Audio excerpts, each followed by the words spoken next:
Si Chevron po ay hiring for customer service representative position. Sa Makati po ito at on-site po sila. And for their qualifications po, ang kailangan po nila ay merong bachelor's degree.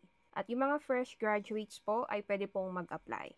Makikita nyo naman dyan sa qualifications nila na pwede mag-apply yung mga fresh graduates.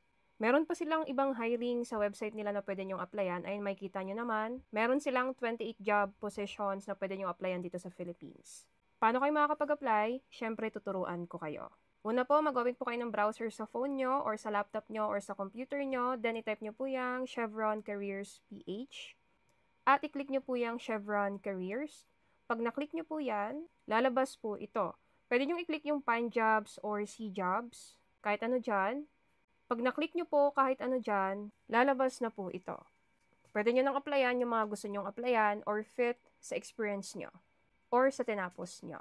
At kung meron mga taga-Chevron dito, pwede rin kayo mag-comment, pwede kayo magbigay ng more insights, at pwede rin kayo mag-refer.